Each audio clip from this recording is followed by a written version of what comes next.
এই গোটা ঘটনার পিছনে বাপজি নিশ্চয় আল্লাহর কারণ রয়েছে। সূরা ইউসুফ আলাইহিস সালামের ঘটনা আলোচনা করতে গিয়ে বাপজি ইউসুফ নবীর ব্যাপারে বলা হয়েছে আল্লাহ রাব্বুল আলামিন যে শক্তিমান হুয়া আলা কুল্লি শাইইন কদির, সেটা আল্লাহ বোঝাতে চেয়েছে। 2 নাম্বার সেখানে শিরক বিদআতের কথা বলা হয়েছে। 3 নাম্বার পিতামাতার খিদমতের কথাও এসেছে।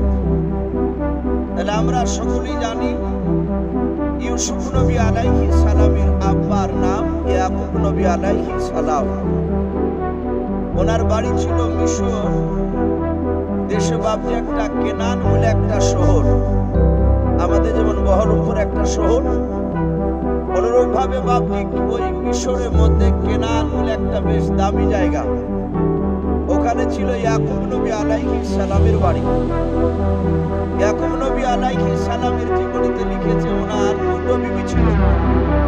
প্রথমকার বিবির বাপজি সন্তান ছিল 10টা।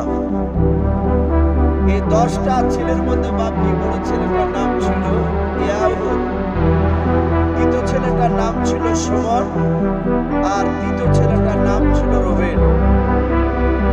বেশিরভাগ তফসিরে বাপজি 10 ভাইয়ের মধ্যে 3 ভাইয়ের নামটাই পাওয়া যায়। হযরত ইয়াকুব নবী আলাইহিস সালামের তৃতীয় যে বাপজি স্ত্রী, তার সন্তান ছিল বাপজি মাত্র 2টো। এই বড় সন্তানটার নাম ছিল হযরত ইউসুফ। উনি নবী হয়েছিলেন, এই জন্য বাপজির নাম বলতে হবে ইউসুফ আলাইহিস সালাম। এই ইউসুফ নবী আলাইহিস সালামের আরেকটা ভাই ছিল, তার নাম আরবিতে যদি উচ্চারণ করা হয় বানিয়ামিন, বাংলায় বাপজি আমরা উচ্চারণ করি, বাংলা বই লেখা আছে বনিয়ামিন। তাহলে ইউসুফরা এক মায়ের 2 ভাই, আর ইউসুফের বই মাত্র ভাই ছিল বাপজি 10টা। তাহলে টোটাল ওরা হচ্ছে 12টা ভাই।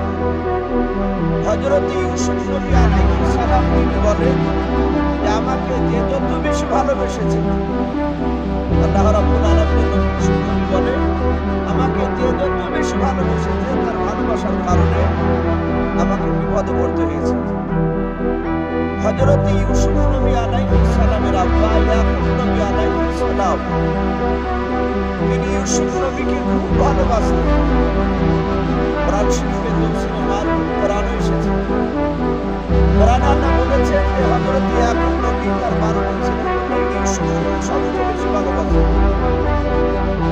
হযরত ইউসুফ নবী আলাইহিস সালাম থেকে ইয়াকুব নবীকে ইয়াকুব নবীর কাছ থেকে ইউসুফ নবীকে কেন চোখের আড়াল করলেন,